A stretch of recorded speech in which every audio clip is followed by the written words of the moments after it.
she was just a hotel housekeeper until a perfect Spanish phone call during her lunch break changed everything. He heard it. A billionaire, who happened to be passing by, paused and silently watched. The next day, she was called into the executive office. No explanation, no warning. From scrubbing hallway floors, she suddenly found herself sitting across from the mysterious owner of the entire luxury hotel chain. Her life began to take a turn in ways she never could have imagined. But what did that powerful man truly want from her? And why her? Someone who had always been overlooked by the system. This wasn't just a story about luck. It was a tale of hidden secrets, second chances, and a connection no one could have foreseen. Are you ready to find out what happens next? 5 a.m. The cold sound of the alarm clock screeched through the rundown third-floor apartment in the Bronx. Jasmine Brooks, a 26-year-old black woman, propped herself up off the worn-out mattress, her eyes still heavy with fatigue. Streetlight filtered through the thin curtains, casting shadows on the cracked walls like scars of a past she was never allowed to forget. The room was silent, save for the creaking of the old radiator and the wind howling through the cracks in the window. She quietly stepped into the bathroom, where the faucet offered only two choices, cold or colder. The rusty faucet screeched as Jasmine tilted her head under the freezing stream. Her lips silently whispered a prayer in Spanish, one her grandmother had taught her.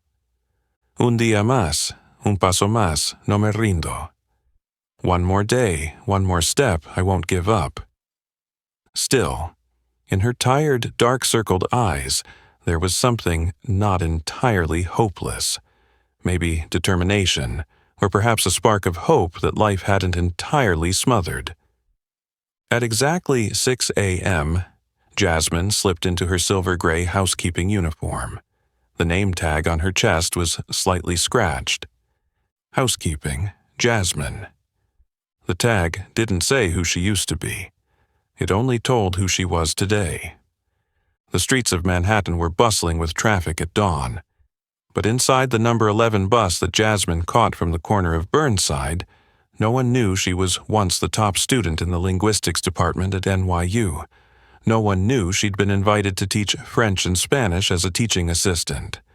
They just saw a black girl with simple braids, wearing cheap headphones, clutching a plastic lunchbox, and her eyes always downcast. She arrived at the Belgrave Manhattan Hotel at 6:45 a.m., a place where marble walls, French crystal chandeliers, and hand-woven Persian rugs were not meant for people like her. The 52-story luxury building in the heart of Upper East Side was a stop for CEOs, politicians, movie stars, and foreign billionaires. But Jasmine wasn't here for a vacation. She entered through the back door for employees. No one greeted her, no one looked at her. The service hallways were always colder. A few tired colleagues nodded at her, and she nodded back before heading straight for the service elevator. Her shift today, floors 35 to 40, executive rooms. The hotel demanded every glass surface to be spotless, every bed made at precise right angles, and towels folded in 3 layers with the logo facing out. Jasmine worked quickly, efficiently, without complaints. That's why they kept her, not for her skills, but because she was quiet and efficient. Amidst the luxurious rooms, she was like a shadow. When guests opened the door, she immediately lowered her head, never making conversation, never making eye contact, exactly what the hotel considered a good employee, invisible. But no one knew that every night, after a 10-hour shift, Jasmine took the Q Line train back to the public library near Brooklyn Heights. There, she used the free computers to practice specialized Spanish, reading cultural texts, legal dialogues, and simulation videos for interpreters. No one knew that, even though she was scrubbing the toilet in the presidential suite today, her mind was still with language, and her dream was far from dead. It was just waiting for an opportunity. And she had no idea that that day was the fateful day. A moment that would change everything. A call that would awaken the world that had turned its back on her. And she had no idea that that day would be the fateful one. But fate, before opening the door, often makes us live in the darkness for a long time. Jasmine Brooks once stood before the lectern at New York University, applauded for her comparative linguistics essay between native Spanish and Andalusian Spanish. She was invited to be a teaching assistant, personally recommended by Professor Mateo Sanchez for a graduate scholarship in international translation. They once called her the gem of the linguistics program. But no one told her that the gem would be forgotten when reality collided with the world. When her mother, Darlene Brooks, was diagnosed with terminal pancreatic cancer, Jasmine immediately postponed her internship at the United Nations. She sold her laptop and turned down a Fulbright scholarship. During hospital night shifts, she took care of her mother while trying to study on the phone. But every dose of chemotherapy was like tearing another page from her dreams without mercy. Less than 8 months later, Jasmine sat alone in a lawyer's office, holding her mother's woolen scarf, the only thing left with her scent, and read the debt papers. 3 credit cards, a student loan, 2 unpaid hospital bills. Total, over $68,000. With no other options, Jasmine packed away her scholarship applications. And then, on a cold October day, she walked down Lexington Street in her worn-out coat with frayed shoulders, knocking on doors at every hotel, asking for a job, any job.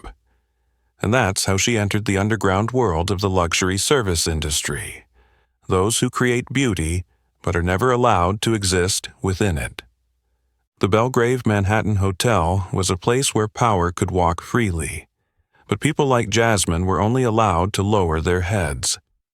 Every workday was a silent performance. Above, the clinking of crystal glasses, the short laughter of people in Armani suits. Below, the swish of mops and the quiet restraint of words choked back. Jasmine had never made a mistake, but that didn't stop Donna Pruitt, the supervisor on the 38th floor, from constantly finding reasons to reprimand her. Donna, a middle-aged white woman with a face always flushed like old wine, loved to control every pillow, every towel folded 5 degrees off. I saw a small water stain on the mirror in room 3812. Very disappointing, Jasmine. Did you finish cleaning? Then why do I still smell the cleaner? Do it again. If I were running this hotel, I would have fired you last month. But luckily for you, I'm not Mr. Walker. Jasmine simply lowered her head. Every time she was scolded, she thought of her mother. If she were still alive, she would tell her not to cry. She would say, "This is temporary. You were not born to be buried in mop cloths." But some days she believed it, and other days she wasn't so sure anymore. There was one thing Jasmine had never given up: language. After every shift, even with aching feet, she still went to the Brooklyn Heights Library. The number 7 computer in the back row was hers. No one contested it because no one else had the patience to sit there late into the night like she did. There, she practiced Spanish listening through political podcasts, learned medical vocabulary, translated mock legal texts. She designed her own lesson plans, trying not to let her mind retreat to where society had placed her body. Each lesson was a small thread pulling her out of the mire, but that thread was so thin that even a gust from Donna could snap it. Until that day, a day like any other, but something had changed. That afternoon, Jasmine brought her plastic lunchbox to the break room on the B1 floor. She sat alone in the far corner, where the security camera's view was the weakest, eating her red bean rice while reading the news in Spanish on her phone. Suddenly, her phone buzzed. A message appeared. "Felicitaciones, Jasmine. Aprobaste el examen con nivel profesional." "Congratulations, Jasmine. You passed the exam at a professional level." It was Professor Mateo Sanchez. Her heart stopped for a beat. She quickly dialed him back, and when the other end picked up, she almost screamed in Spanish, "De verdad! Lo logré! Really? Did I make it?" Mateo's warm laugh echoed through the phone. "Not only did you pass, you excelled." She laughed, her eyes welling up with tears. The years of sacrifice, the late-night studies, the late trains, all of it was confirmed. She had proven herself. But she had no idea that, in that moment, someone else was listening. Someone who never walked into the staff room. Someone all the employees were trained not to look directly at. Someone who would change her life in ways she couldn't possibly predict. She had no idea that in the moment she laughed in Spanish, a figure stood in the doorway of the break room, silently watching, his sharp eyes never leaving her, not for a second. By day, Jasmine Brooks scrubbed the floors on the VIP floors, where the doors had golden handles and room plaques engraved in embossed letters. The atmosphere was always quiet, spotless, and taut like a drawn bowstring. Just a speck of dust was enough to warrant a reprimand. But Jasmine never complained. She moved quietly like a shadow, hearing the sound of leather shoes glide over the floor without ever looking up. She had learned how to exist among people who didn't want to see her, not because they hated her, but because she was invisible enough to not be hated. And by night she returned to her world, the world of vocabulary, sentence structure, and complex syntax in Spanish for law, medicine, and communications. Every night at the Brooklyn Heights Library, she quietly opened the DELE exam preparation website, put on her cheap headphones, and hit play. Each click was a step in holding on to a dream that had almost been buried. No one knew. Not a soul. Except for one person. The person all employees only dared to refer to by his nickname, Mr. Glassroom, because his office, located on the top floor, had 3 entire walls made of reinforced glass, overlooking the entire hotel like a cold, silent guardian angel. His real name was Grayson Walker, a billionaire founder and CEO of Walker Holdings, a conglomerate that owned nearly 40 luxury hotels worldwide. It was said that he had once been a child who survived the refugee camps in South Dakota, rising from nothing to become one of the most powerful figures in the hotel industry. But because of that, he never tolerated sloppiness. Among the inner circle, he was known for being difficult, cold, and unforgiving of mistakes. Many employees had never seen his face. Those who had crossed paths with him had one thing in common. Either they were promoted rapidly, or disappeared from the system with nothing but an email saying, "Contract terminated." Donna Pruitt, the supervisor of Jasmine's floor, was one of the few who had directly met Grayson in an emergency meeting. Since that day, she treated maintaining her floor as perfect as a showroom, as a matter of life or death. And that meant Jasmine often became her scapegoat. "Do you think just cleaning the floor is enough?" Donna snapped during one room inspection. "I see fingerprints on the mirror. You think VIP guests are blind?" Jasmine didn't respond.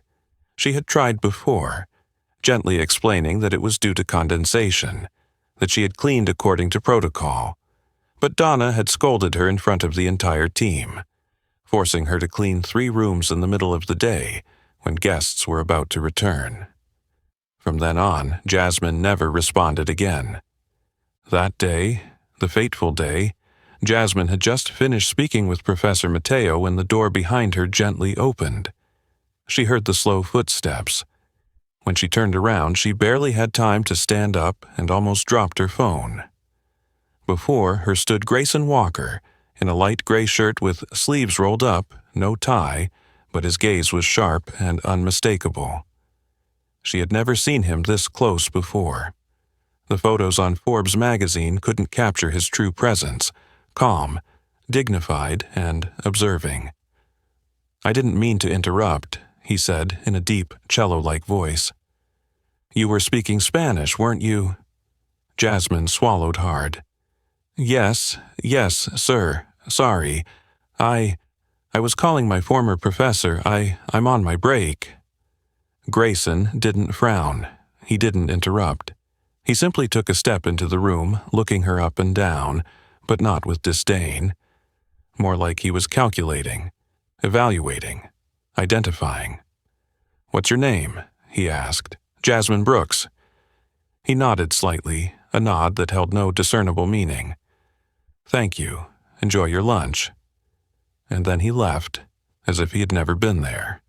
Seconds later, Jasmine still stood frozen in the room. Her heart pounded so quickly that it felt like her chest was closing in. She stared at the door that had just closed, her ears still echoing with the question, "What's your name?" No reprimand, no praise, no expression. But it was that silence that terrified her the most. And that moment, when Jasmine laughed, half crying, half choking back tears in Spanish, was the moment that set fate in motion. One Tuesday afternoon. The harsh sunlight streamed through the small window at the top, casting shadows across the worn-out tile floor of the basement break room. No laughter, no cheerful greetings. Only the smell of leftover lunch, floor cleaner, and the whirring of an air conditioner struggling with dust. Jasmine sat in the farthest corner, next to the microwave with peeling paint, her plastic lunchbox resting on her lap. She ate while checking her emails on her cracked phone. And when the message from Dr. Mateo Sanchez appeared, everything around her suddenly went silent. "Felicitaciones, Jazmín. Aprobaste el examen con nivel profesional. Congratulations, you passed the exam at a professional level." Her vision blurred. Her fingers trembled as she dialed. And when the other end picked up, Spanish spilled out like a river breaking through a dam. "De verdad? No puedo creerlo. Dios mío. Really? I can't believe it. Oh my God." She laughed, then she cried, then she laughed again. The joy exploded like a child being called up for the first time at an award ceremony. She didn't care that she was sitting in a break room. She didn't notice the fleeting glances of the others. Because in that moment, all those years of endurance, those sleepless nights, the times she had bitten back her pride, finally had a response. But it was at that moment. The door to the room creaked open. Jasmine heard the hinge squeak, but she was too absorbed in the call to turn around. She didn't know that Grayson Walker was standing in the doorway, hand resting on the doorframe, his gaze heavy. Unlike usual, when everyone would stand at attention whenever he appeared, this time he didn't speak immediately. He listened, observed, and waited. Jasmine's Spanish didn't sound like something memorized. It had rhythm, it had a native accent, it had emotion. It wasn't technical fluency, but a soulful integration. Something none of the employees he had ever met at Belgrave could do. Finally, he spoke, low, brief, and decisive. "I didn't mean to interrupt." Jasmine jumped and quickly turned around, nearly dropping her phone. "You were speaking Spanish?" She stood up, her hand shaking as she ended the call. Yes, sir, I was calling my professor. On my break. It's fine." He interrupted her, his voice calm like still water. "Where did you study?" She lowered her head. "I studied linguistics at NYU. Spanish was my minor." A brief silence. Jasmine didn't dare to look up. She waited for a reprimand or worse, a termination notice. But he didn't say anything more, only, "What's your name?" "Jasmine Brooks." He repeated the name, as if committing it to memory. "Thank you. Enjoy your lunch." And with that, he turned and left, the door closing softly behind him. When Jasmine sat back down in her chair, her legs were still trembling. Sweat soaked her spine, even though the air conditioning was on full blast. No one spoke. 2 colleagues from her shift stared at her, but no one asked anything. Because everyone knew. Grayson Walker never appeared in the break room. Not unless there was a reason, and he never spoke casually to low-ranking staff. Not unless he was watching. At the end of that shift, Donna Pruitt was waiting outside the locker room. Her arms were crossed, her gaze sharp as a blade. Fun, huh? Talking on the phone all afternoon, speaking some language no one understands. Who do you think you are? A diplomat? Jasmine remained silent. Donna moved closer, lowering her head so her face was just inches from Jasmine's. I don't know what you're planning, but don't think some fancy trick is going to help you climb. This is the real world, Jasmine. Here, people like you are only allowed to clean, no talking, no looking up. Jasmine clenched her fists. She didn't respond. Not because she was scared, but because she had become all too familiar with people like Donna. Those who used petty power to crush any light that wasn't in their hands. But this time, Jasmine wasn't sure what she was thinking. Was that moment, the look from Grayson Walker, the lunch wish, just a fleeting interaction? Or was it something quietly shifting in the layers of power she couldn't touch, but had accidentally cracked open a small window into? He left, without saying another word. But that silence left a deeper impact than any thunderous sound. The staff break room door closed behind Grayson Walker, leaving Jasmine standing frozen in place. The cold lunchbox on the table, her mind spinning as if she had just dreamed something that transcended the boundaries of reality. Never, in the 2 years she had worked at Belgrave Manhattan, had she spoken directly to the owner. And never, in any training session, had there been any guidelines that prepared her for this.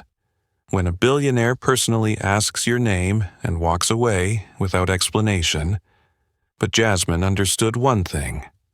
That was not a casual question. At a place like Belgrave, every action of Grayson was analyzed, discussed, and even speculated upon. There were rumors that he had fired a manager just for daring to call a VIP guest from the Arab world buddy. Some said he once called a housekeeper to the rooftop and gave her a scholarship to Le Cordon Bleu Culinary School in Paris, just because he noticed the way she folded napkins, humble yet mindful. No one understood him, and that was why everyone feared him. Donna Pruitt, of course, didn't let it slide. The next morning, during a staff meeting, she threw a pointed look at Jasmine and said in front of the whole room, "We shouldn't misuse our lunch breaks for personal matters, especially ones related to a language no one here needs." The room went silent. A new employee almost laughed, but quickly swallowed it when he saw Jasmine's face. Jasmine only looked down at her hands, her nails lightly pressing into her palm to keep calm. Not because of the comment, but because of the lingering fear that yesterday's moment was just an illusion. A cruel twist of fate to mock her. But then, that afternoon, while cleaning tables in the executive lounge on the 38th floor, Jasmine received a text from the shift manager, Marcus Hill, a calm and reserved middle-aged man who rarely ever sent anything other than shift instructions. "Brooks, HR wants to see you, right now." Jasmine's heart dropped to her knees. No explanation, no clear reason. Just a single sentence, like a summons to an interrogation. She took off her gloves, washed her hands in the restroom, adjusted her hair, and quietly walked toward the back elevator leading to the executive offices, the place where cleaning staff rarely set foot.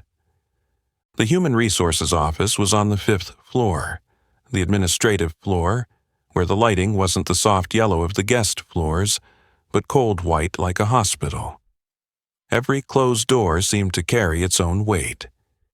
Jasmine walked down the hallway, her palms sweating, her heart pounding so fast it felt like it might explode. She knocked lightly 3 times on the frosted glass door marked Valerie Green, Director of Human Resources. Inside, Mrs. Green, a white woman in her early 50s with platinum hair pulled up and wearing black-rimmed glasses, was sorting through paperwork. When Jasmine entered, she looked up, a faint smile on her lips, unsure whether it was polite or sarcastic. "Come in, Jasmine. Have a seat." Jasmine sat, her back straight, her hands resting on her thighs as if in a job interview. "I received a special request this morning. Something that hasn't happened in nearly 18 years of working here," Valerie said without wasting words. "Mr. Walker personally requested that you be transferred, effective immediately." Jasmine's eyes widened. She couldn't believe what she was hearing. "Transferred where?" "A newly created position, International Relations Assistant. Your duties will include assisting non-English speaking VIPs, handling multilingual communications, and coordinating cultural affairs." Jasmine froze. "You'll have an office on the executive floor, new uniforms, and a salary, 3 times your current one." Her head buzzed. She didn't know what to say, didn't know whether to be happy, scared, or to doubt that this was all a trap. Is this for real?" Her voice was softer than the hum of the air conditioning. Valerie nodded, her gaze warming for the first time. "It's very real. And one thing you should know, Mr. Walker never acts impulsively. If he says your talent is being wasted, it has been thoroughly considered, very carefully." Jasmine stood up like a sleepwalker, holding the transfer confirmation, walking through the hallway where just yesterday she had been scrubbing the floors. The red carpets embroidered with gold, the crystal chandeliers. Everything suddenly felt unfamiliar. It was as if she were stepping into a play she had never seen the script for. But somehow, she was still the lead role. She didn't know what awaited her behind the highest office door, but one thing was clear: Grayson Walker had seen something in her, when no one else would. Grayson Walker had seen something in her, when no one else would look. But Jasmine still didn't understand what that was, or why it was her. She only knew that when she walked out of Human Resources that morning, the world no longer felt the same. The elevator door opened on the executive floor, where, until now, Jasmine had only been able to look up from below. Walnut-paneled walls, ivory marble floors, and lighting perfectly adjusted to create a feeling of warmth but also authority. There was no noise. Every sound here seemed to be filtered through velvet, even the footsteps. A tall receptionist approached, handing her a cream-colored folder. "Miss Brooks, here is your new employee ID. Your temporary workstation is in room 43B. Jasmine took it, her hand trembling slightly. Beneath the glass of the card, the words, "International Guest Relations Associate," glowed against the silver background. She was no longer wearing the housekeeping uniform. Now, she wore a tailored navy blazer that fit her slim frame perfectly, with an ivory silk blouse and dark trousers, black leather shoes with low heels.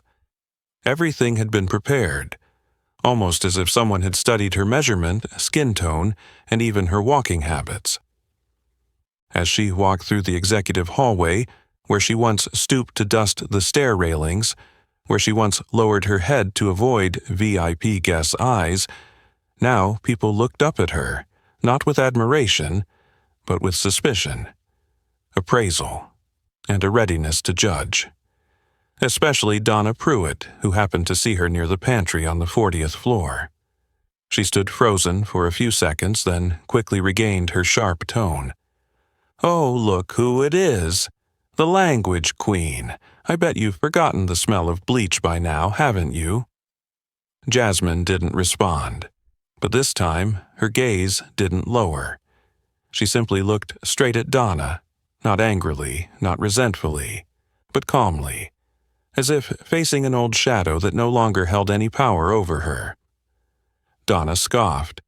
"Don't think that because you're wearing a fancy suit you've changed your place. Here, people still remember who you are." After lunch, Jasmine was invited to the highest floor, where Grayson Walker's office was located. The glass door opened, and for the first time, she stepped into the space once referred to as the glass room, where decisions worth hundreds of millions of dollars were made with a mere nod. The office was nothing like she imagined. It wasn't a cold, cinematic room with a desk piled high with papers or large computer screens. On the contrary, it was spacious, minimalist, and so quiet that she could hear the beat of her own heart. The windows stretched up to the ceiling, offering a view of Central Park, with the afternoon sunlight casting a golden glow on the wooden floor like a layer of silk. Grayson stood by the window, hands in his pockets, still without a tie. He turned when Jasmine entered. His gray-blue eyes stopped on her, and he gave a slight nod. "You're here. Please, sit." They sat across from each other. No secretary, no assistant, no typing sounds. Just two people. One a man with eyes that knew too much, and one young woman who still didn't understand why she was there.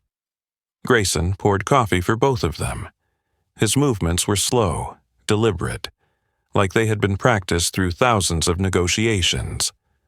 "I won't beat around the bush, Jasmine," he began, his voice soft as if telling a story. "I created that position for you, not out of kindness, but because I need someone like you." Jasmine's eyes widened. "I heard you speak yesterday. It wasn't just the vocabulary. It was the way you used language instinctively. You didn't just speak, you made people feel it, and that's what I need." Jasmine bit her lip lightly. Her mind was a whirlwind of questions. But why me? Out of the hundreds of people here, why did you choose me, someone who used to just scrub the floors on the 35th floor? Grayson leaned back in his chair. "Because I used to be the one scrubbing floors." His words seemed to stop the air in the room.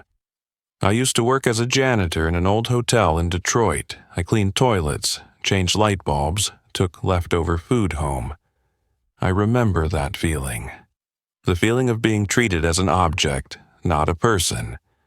And I promised myself, if one day I made it, I would never overlook talent just because someone wore the wrong uniform."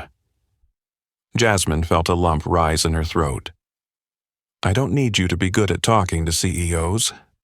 I need you to understand the psychology of the person in front of you and have the courage to speak up at the right moment." He pushed a stack of papers toward her. "This afternoon, I have a negotiation with a delegation from Spain, a big deal, and I want you to stand next to me not just as a translator, but as someone who ensures the communication doesn't break down." Jasmine looked at the stack of papers, her hands still shaking. One day ago, she had been cleaning leftover food trays in the executive lounge.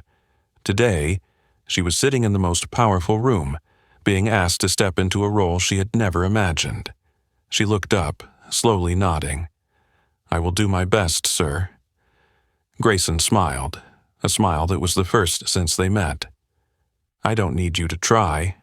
I just need you to be yourself. The rest, I'll take care of." She stepped into Grayson Walker's office. He was standing with his back to her, gazing out over the Manhattan skyline, and felt as though she was stepping out of her old life. The tailored business suit fit Jasmine perfectly. A navy blazer fastened with a black button, trousers that elongated her height, and soft leather shoes with a low heel that made no sound. In the mirror, she looked no different than a senior executive at Belgrave, but inside, her heart still beat with the anxiety of the girl who once slept in a moldy room in the Bronx. The executive floor corridor was more crowded than usual. The glances she had once avoided were now fixed on her. Some were surprised, some uncomfortable, and some full of suspicion. she heard someone whispering behind her. Is that her? The one who was cleaning the 35th floor just yesterday. What's Grayson Walker doing?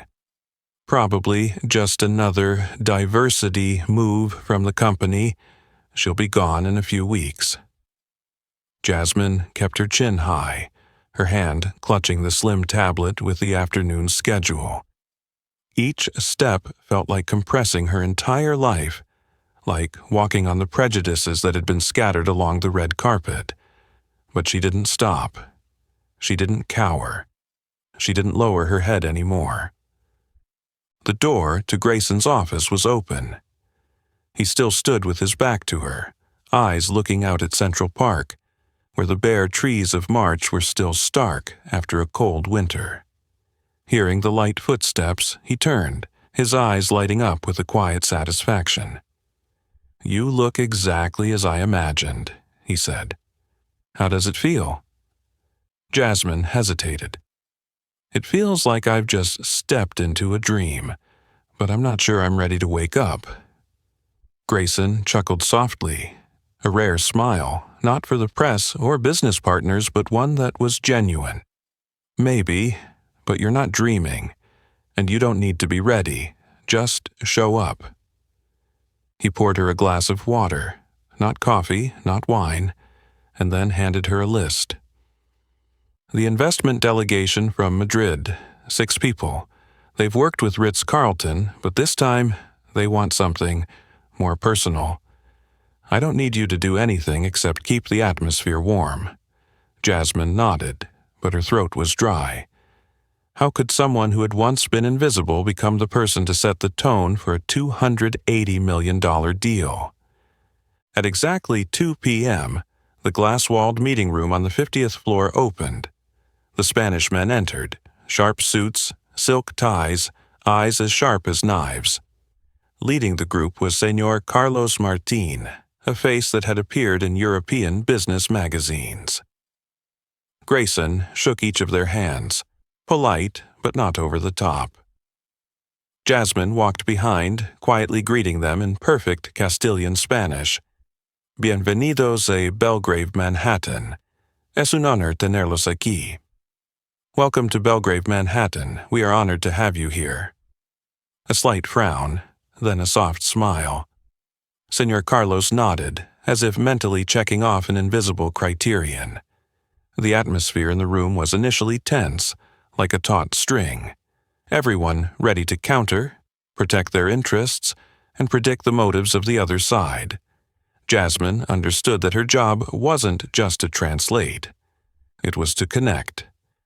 To ensure that language didn't turn into a weapon.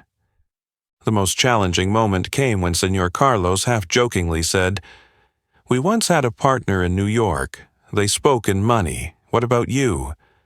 Grayson hadn't responded yet. Jasmine smiled, leaning slightly. "Y nosotros hablamos con hechos. Pero si es necesario, también sabemos escuchar el corazón. And we speak with actions, but if necessary, we also know how to listen with the heart." The room fell silent for a moment.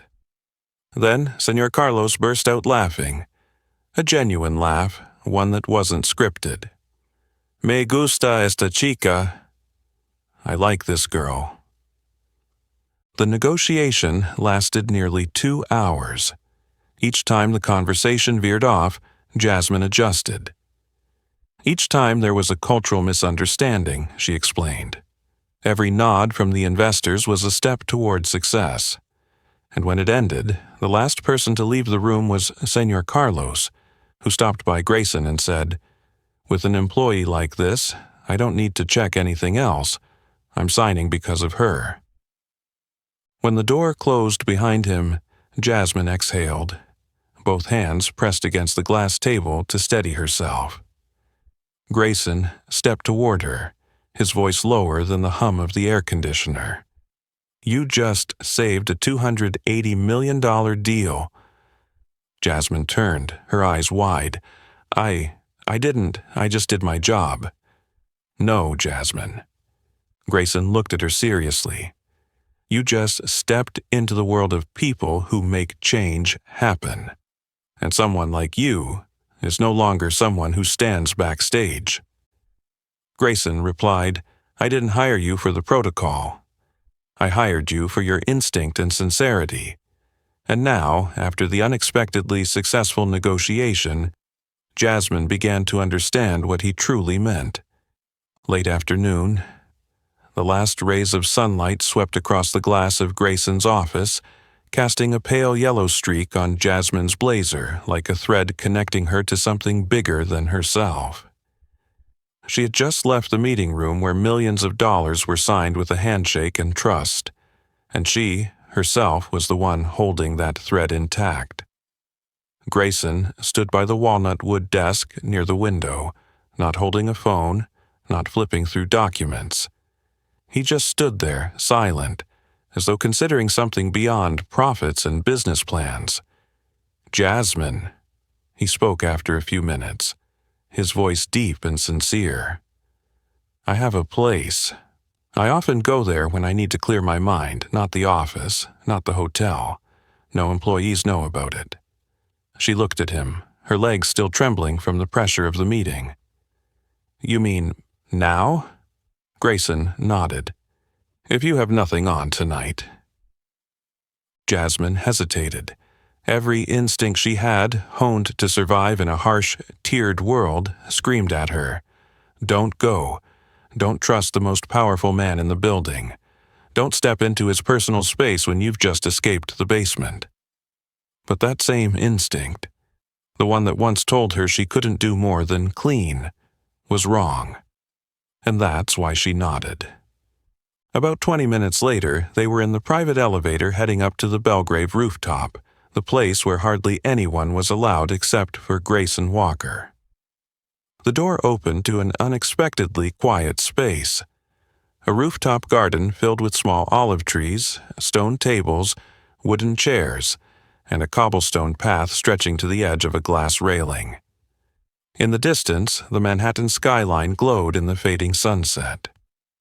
"It's not what I imagined," Jasmine whispered. "Because no one imagines I need a place like this," Grayson replied. "But I do, when I want to remember who I am." They sat on a wooden bench near the railing, the breeze gently pulling Jasmine's hair behind her ear. He poured wine into 2 paper cups. No crystal glasses, no silver trays. No longer CEO and employee. No longer boss and the girl who once scrubbed conference room floors. Just 2 people, perhaps for the first time in their lives, being themselves. "You know," Grayson began, his gaze still on the horizon, "I was once turned down for a job at a hotel because of poor communication. They didn't know I had a slight speech impediment from breaking my jaw when I was younger. After that, I plastered quotes on my wall, reading them aloud every day just to practice my pronunciation." Jasmine turned to him, her eyes wide. He had never shared that with the public before. "And then I realized, people will always reject what they don't understand. The silence, the difference. A girl cleaning rooms, speaking Spanish at noon."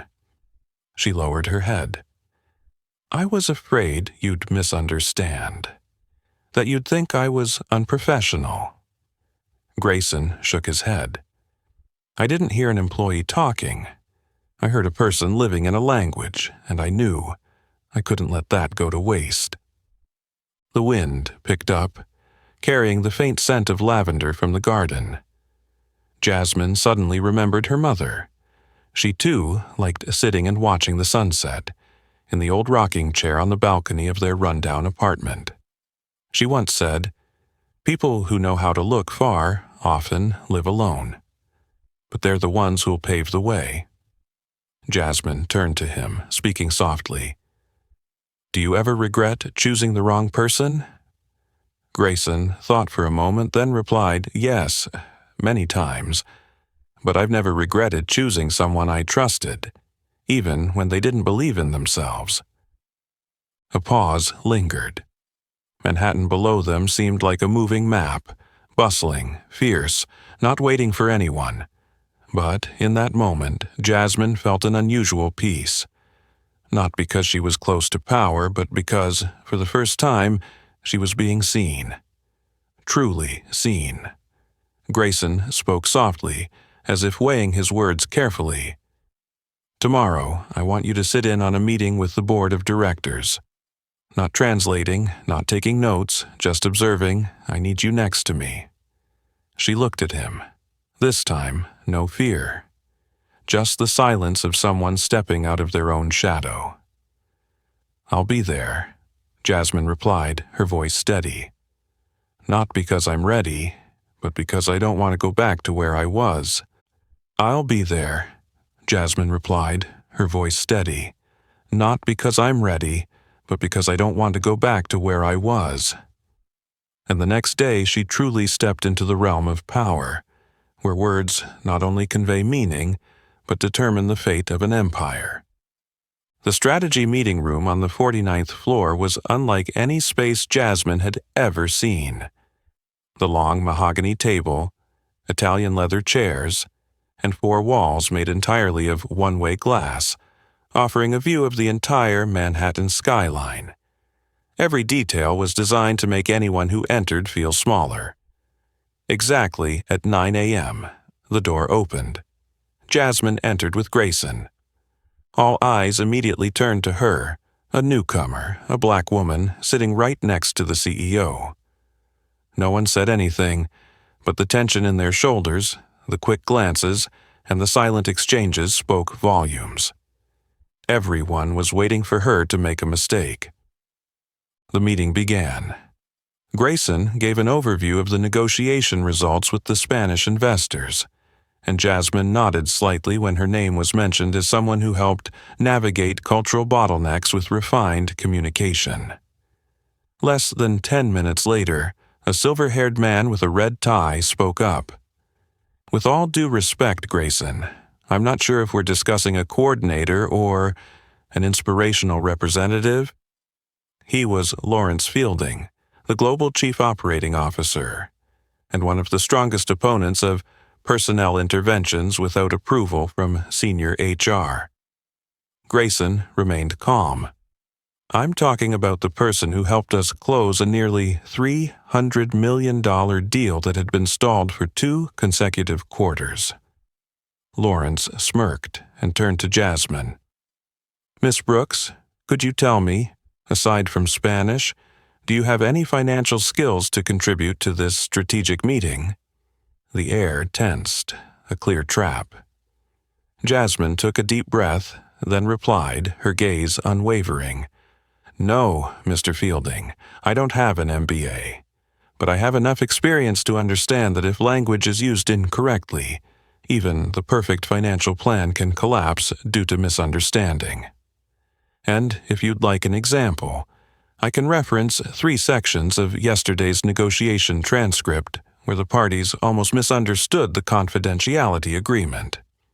No one spoke. A few directors exchanged looks. Grayson tilted his head slightly, his lips curling into a subtle, almost imperceptible nod. The meeting continued. But now Jasmine was no longer an outsider. She became the rhythm keeper. She didn't interrupt, but every time there was a complex term she quietly wrote it down for Grayson. Whenever there was a tricky opinion, she pinpointed the key point and translated it into concise, logical language. The silence wasn't because she overpowered them, but because she was clearly indispensable. After nearly 2 hours of tense discussions, the meeting ended with an unexpectedly high consensus rate. Jasmine gathered her notes, preparing to leave the room, when she heard Lawrence stand up and slowly say, "Miss Brooks." She stopped, turning back. He looked at her. This time not coldly, but like someone who had just lost a chess game. "You're not what I expected, but maybe you're what we need." That afternoon, in the executive elevator, Jasmine ran into Donna Pruitt. She looked Jasmine up and down, this time no sarcasm, no mockery, just a silent look, as if realizing that the girl who once got scolded for a watermark on a bathroom mirror was now stepping into a world no one could have imagined. Donna nodded, not as a greeting, but as a reluctant acknowledgement. Jasmine didn't need her to say anything, because sometimes silence is the most arrogant form of surrender. That night, in her small Bronx apartment, Jasmine sat on the wooden chair by the window, the streetlights casting shadows on the peeling plaster of the walls. In front of her was the voicemail with a congratulatory message from Dr. Mateo Sanchez. Next to it was the stack of documents Grayson had given her to prepare for the international coordination meeting with the Brazilian delegation next week. She picked up the small mirror and looked at herself. The girl, who once bowed her head to scrub the floors beneath people who didn't even remember her name, was now holding her head high in meeting rooms where words were worth millions of dollars. Jasmine hesitated, then nodded. She didn't ask where he was taking her. She didn't ask why it was her. Because for the first time in many years, someone wasn't looking at her as a role to play, but as a person. The silver-gray Range Rover glided through the familiar avenues of Manhattan, but it didn't turn into any of the luxury restaurants. There were no bodyguards, no assistants, no parties waiting. Just a quiet journey that stretched all the way to the peaceful residential area north of the city, where the city lights became sparse and the shadows of trees grew thicker than the neon signs. The car stopped in front of a 2-story red brick house with a black-tiled roof and white-painted wooden doors. No gate, no nameplate. Jasmine looked out the window, surprised. "My home," Grayson said, as if anticipating the question she hadn't yet voiced. "Not a penthouse, not a suburban mansion, just the one place I don't have to keep up appearances." Inside, the house had a completely different feel from the 50th floor office.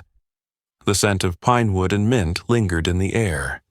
On the walls there were black and white photographs.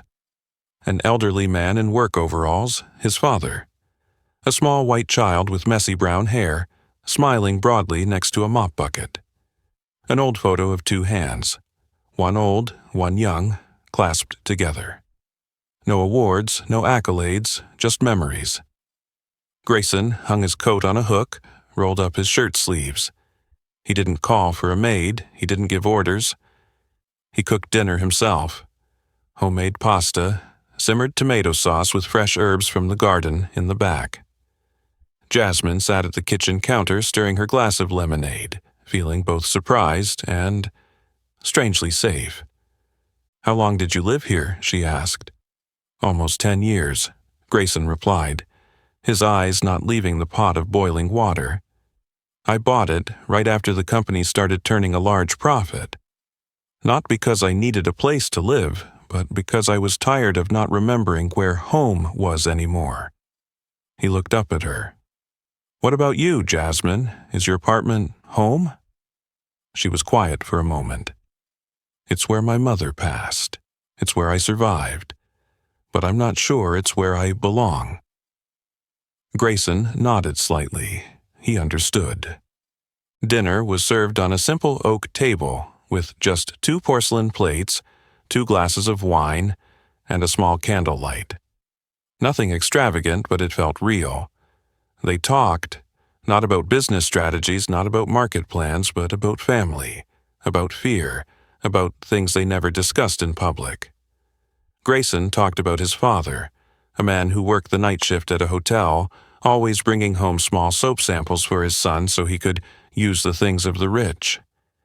Jasmine talked about her mother, about those nights when they both slept on the same mattress in the hospital, and the last words her mother said before she passed.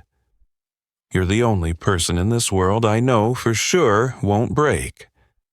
After dinner, they went out to the front porch where the sky had begun to drizzle.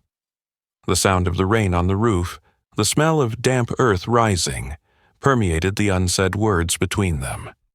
Grayson set his glass of wine down on the armrest, silent for a long while. Then he turned to her, his gaze no longer that of a boss, but of a man who had shed all pretense. "Jasmine," he said softly, as if afraid to break the space between them. "I'm not sure when it started, but now I can't imagine this world without you in it." She turned to look at him, her eyes wide, not in surprise, but in fear that she might be hearing things wrong. She hesitated. "I've lost too much to believe in anything like affection coming from someone like you. Someone like me." Grayson tilted his head. "Power. Status. Being chosen. And what about me? I have to fight for every opportunity, every breath. If this gets out, people will say I slept with the boss to get promoted. They won't believe I'm good, they'll never believe it." Grayson remained silent, but his eyes never left hers. Not to argue, not to make excuses. "You have the right to refuse," he said.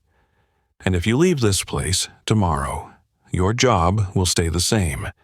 Your salary will stay the same. You'll still be Jasmine Brooks, the one I trust most. But if you stay—" He didn't finish the sentence. He didn't need to. The rain started to fall more heavily. Jasmine looked out at the misty water in front of the porch, gripping the cold glass in her hand. A distant thunderclap echoed, nothing too close but enough to make her heart tighten. She turned back to look at him, slowly. "I'm not going anywhere," she said. "I haven't fallen, Mom," Jasmine said, her gaze growing distant as she looked out at the rooftop garden bathed in soft yellow light, where lavender bushes swayed in the night wind, as if nodding in agreement. The garden was on an old building by the Hudson River, not owned by any corporation, with no sign, no security.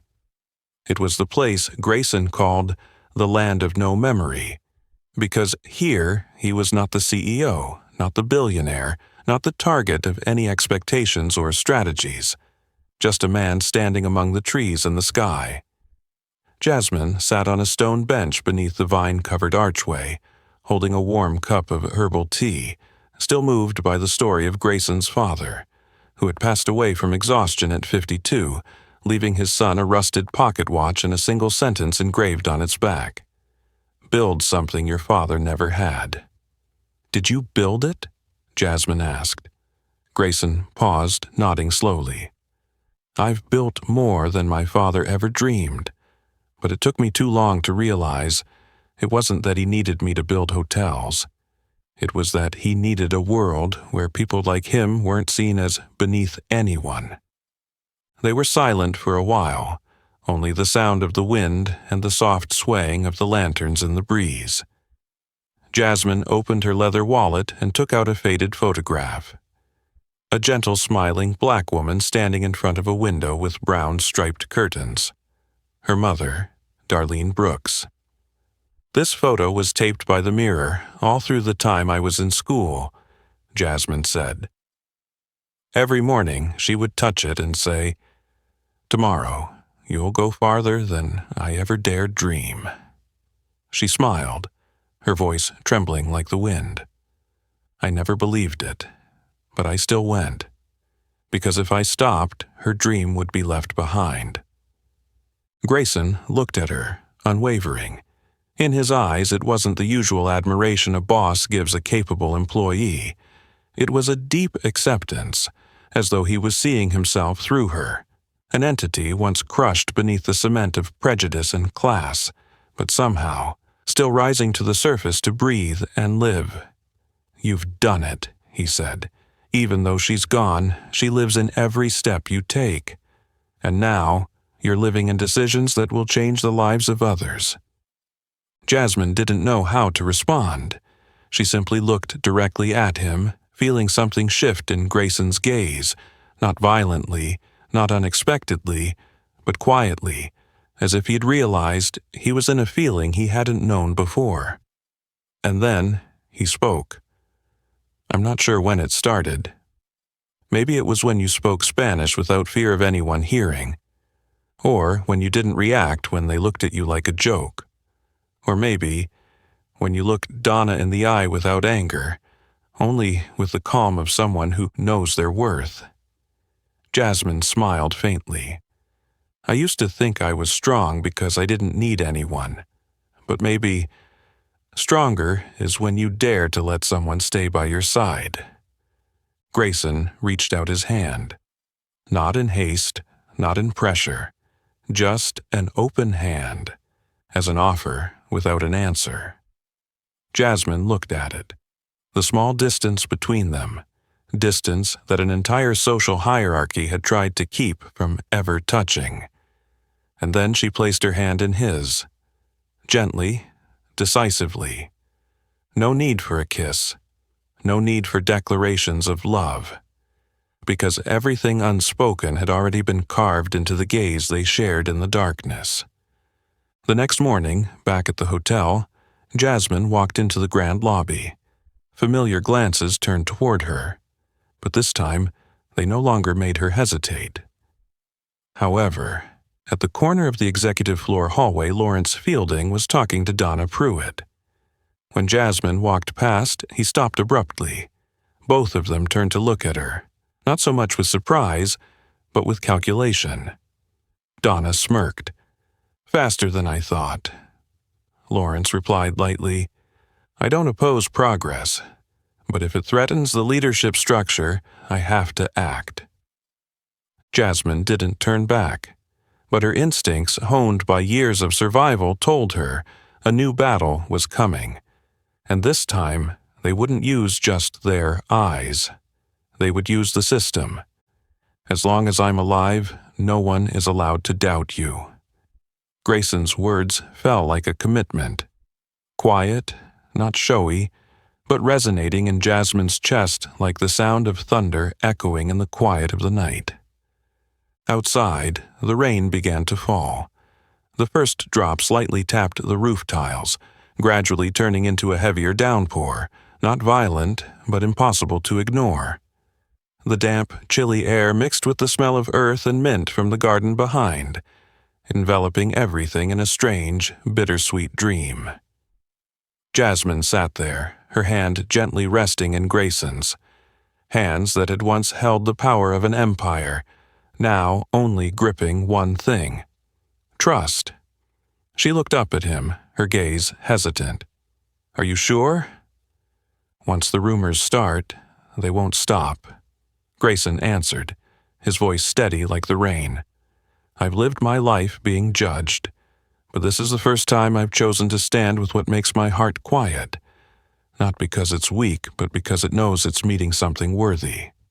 The next morning, Jasmine returned to the hotel through the back entrance. No private car, no escort. She was still Jasmine, the one who knew how to move quietly, leaving no trace. But this time, they noticed. Executive floor. The elevator doors opened, and there stood Lawrence Fielding, holding a file, his face unreadable. "Miss Brooks," he said, cutting off her steps. "We need you in the senior coordination room at 10 a.m. There are a few things to verify regarding your recent HR file." Jasmine nodded, but she knew. This wasn't a routine check. This was a warning wrapped in procedure. At 10 a.m., the coordination room was filled with cold, white light. A female HR assistant, Camille Rhodes, Lawrence's senior assistant, sat opposite Jasmine, placing a recorder and a file marked in red. "We've been instructed to review cases of employees hired outside the 3-tier approval process," Camille began, not taking her eyes off Jasmine. Specifically, positions that were created without internal or external posting. Jasmine sat up straight. "If you're referring to me, I'm happy to answer any questions." Camille nodded, but her expression was far from friendly. "We've also received reports that you have a personal relationship with CEO Grayson Walker. If this is true, and it affects the decision-making process regarding staff, then—" "Then what?" Jasmine asked, her tone cold, not challenging but firm enough not to be pushed back. Then any preferential treatment would need to be reported to the Internal Ethics Board. That was the first strike. No proof required, just implication. And in places like this, implication is the weapon. That afternoon, in the executive break room, Jasmine sat alone. She didn't call Grayson. She knew that if he found out, he'd cancel all his meetings and come immediately. But that wasn't what she needed. She needed to stand. Alone. That evening, the rain fell again. But this time, it wasn't on the peaceful rooftop. It was on the porch of her old apartment in the Bronx. She sat there, her wet coat clinging to her, eyes on the fading photo of her mother, hand gripping a notice from HR, asking to verify her personal relationship with her superior. A soft warning before it became formal. The doorbell rang. Jasmine opened it. It was Grayson. He stood there, no umbrella, no coat, just a man, drenched, with an expression of quiet understanding. "You haven't said anything," he exhaled. "But I know." "And you think I can't handle it?" she asked, tilting her head slightly. "No, but I don't want you to have to handle it alone." They stood there in the rain.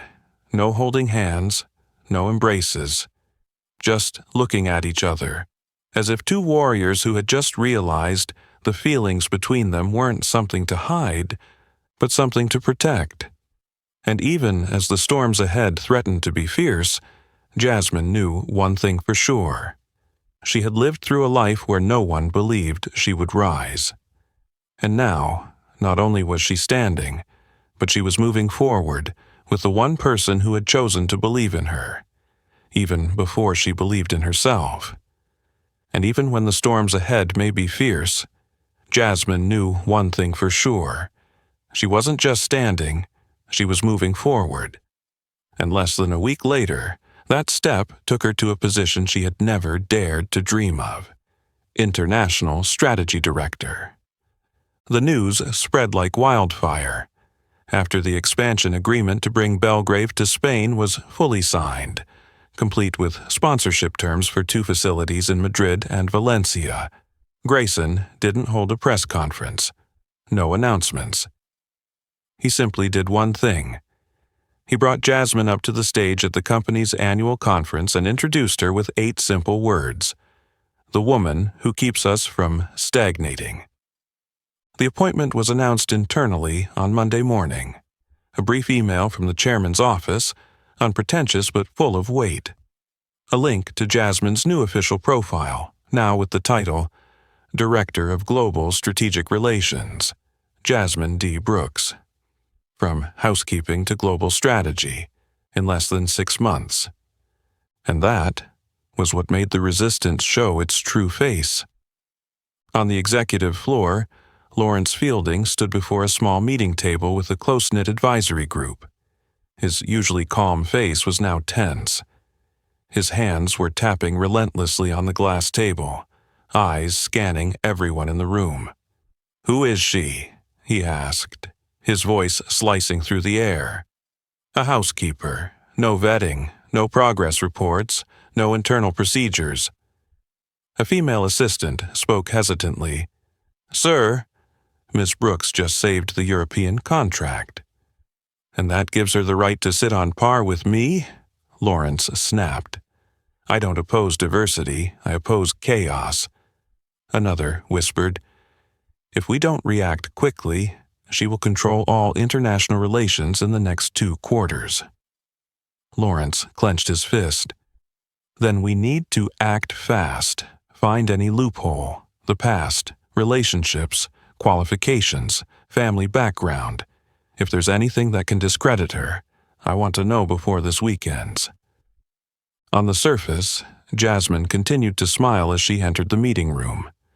But deep down, she could clearly feel that every gaze in the hallway was no longer just observing, but watching. She began to notice the signs. A meeting rescheduled for when she was out of the hotel. A strategic document sent late, causing her to be delayed. An internal speech scheduled, but her name was missing from the list of speakers. even though it was the project she was in charge of. One afternoon, when Jasmine returned to her office after a meeting with the German partners, she found her desk had been rummaged through. Nothing was missing, but the photo of her mother, which she had always placed fixed, was now turned askew. She knew this wasn't theft, it was a warning.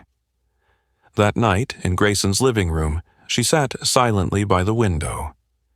He sat not far away, reading through investment reports, but occasionally his gaze drifted towards her. "I won't give up," Jasmine said without turning around, "no matter what tricks they use." Grayson folded the papers, walked over, and sat beside her. "I know, but that doesn't mean you have to fight alone." Jasmine turned to face him, the first hint of red showing beneath her glasses. "They won't stop. They see me as a threat, not because I'm incapable, but because I'm living proof that talent is no longer hidden by class." 3 days later, the first article appeared. Promotion or favoritism? The question surrounding Jasmine Brooks' new role at Walker Holdings. No signature, no sources cited, but the cover photo was of her and Grayson sitting together at last month's conference. The article had only one purpose: to sow doubt. As soon as the article began circulating, Grayson called an emergency meeting with the communications team. "I'll step forward," Jasmine said, as everyone debated whether to stay silent or respond selectively. "Are you sure?" Grayson asked. "Sure," she said, her eyes bright. "Because if I let someone else define my story, they'll write it in a language that makes me unrecognizable." The next day, Jasmine appeared at an internal speech in the main hall of the Belgrave Hotel, where she had once scrubbed the floors beneath the brown leather chairs. She stepped onto the stage, dressed in a dark purple suit, her curly hair tied low, her gaze unflinching. And she spoke. About the years no one called her by name, about the whispers she used to hear behind her back, about learning to stand firm, not because someone lifted her up, but because each fall left her with an irrefutable map. As she left the stage, the entire hall stood and applauded, not because she was the CEO's girlfriend, not because of her title, but because she had made her existence something that could no longer be ignored. People might doubt her, but Jasmine just looked up at the sky, smiling, and thought, "I've done it, Mom." And in that moment, she was no longer just a name being honored, she became a symbol. The opening of Belgrave Madrid, the first five-star hotel of Walker Holdings in Spain, was not just an economic event. It was the declaration of the beginning of a global ambition to expand the strategic empathy service model designed by Jasmine, and of course, it drew all eyes. European media, investors, strategic partners, labor and equality organizations, everyone was there. Jasmine stepped onto the stage with a calm demeanor, wearing a perfectly tailored cream-white suit. Her high-end leather shoes reflected the light as if reminding the world. She had once been a shadow on marble floors, and now she had stepped out of it. Grayson stood beside her, a subtle smile on his lips but his eyes full of pride. He introduced her to the entire audience. "The person standing beside me today isn't here because I chose her. She's here because she chose the path no one believed she could take, and she did what no one dared think was possible." Jasmine tilted her head and walked up to the microphone. She didn't give a speech, she told a story about her mother. About the Spanish whispers in winter mornings, about the cold lunchbox in the basement break room, and about how one person, daring to learn, to step forward, and to believe, could break every path that had been laid out for her. The ceremony ended with a thunderous applause. The press called her the one who opens doors not with a business card, but with language and courage. Social media posts spread videos of her speech with the headline, "From housekeeper to global leader, The unstoppable story of Jasmine Brooks. But in the hotel's executive office, Lawrence Fielding was still watching everything through the screen. He wasn't in Madrid, he didn't attend. But his person, Camille Rhodes, was there, preparing for the final strike. 1 hour before the ribbon-cutting ceremony, Camille sent an unpublished internal investigation summary to more than 15 European media outlets, suggesting that Jasmine Brooks was appointed through personal relations with Grayson Walker, without going through the necessary 3-tier competency review process. The document was stamped with a fake seal, but crafted so convincingly that smaller news outlets immediately jumped on it. After the ceremony, as Jasmine was leaving the stage, she was stopped by a female reporter from Belgium. "Miss Brooks, was your appointment only after a private dinner with CEO Walker? Some internal sources say your position is a reward for that relationship." The atmosphere froze. Grayson stepped forward to respond, but Jasmine raised her hand gently to signal for him to stop. She turned back to face the entire press room. "This question isn't new. I've heard it, in various forms, hundreds of times. The issue isn't whether or not I have a relationship with Mr. Walker. The issue is why, even though I'm sitting here with a list of tangible achievements, qualifications, and measurable success, do you still believe that affection is the only way a black woman can move up?" The camera shutters stopped. "And if you truly care about competence, I'm happy to publicly share my entire career, trajectory, projects, and partners I've been responsible for. Nothing to hide." She lowered her head and smiled, not out of modesty, but from the grace of strength. The press conference ended, and most international media voiced their support for Jasmine. Several independent organizations began investigating the source of the internal investigation file and found signs of forgery. Camille Rhodes was suspended and recalled to the USAs for Lawrence. He didn't show his face, but his closest assistants knew. He was betting his final pieces. That evening, in her suite at the Belgrave Madrid, Jasmine opened the balcony door, looking down at the crowd in the old town celebrating. In her hand was a phone with a message from the Asia Regional Director, asking her to help implement the strategy in Singapore and Tokyo. Grayson stepped up behind her, gently placing his hand on her shoulder. "The world is opening up," he said. "I know," she replied, her eyes fixed on the horizon. "And this time, I won't just step in. I'll open the door for those who follow me." In the dim lights of the city, they were no longer the billionaire and the housekeeper. They were two souls who had chosen to trust each other in a world that had taught them to doubt everything, especially themselves. That night, the suite at Belgrave Madrid was not just a resting place after a series of tense days. It was a stopping point. Not to end, but to reflect. Grayson sat beside Jasmine on the sofa near the window. Outside, the city lights stretched into shimmering streaks across the Manzanares River.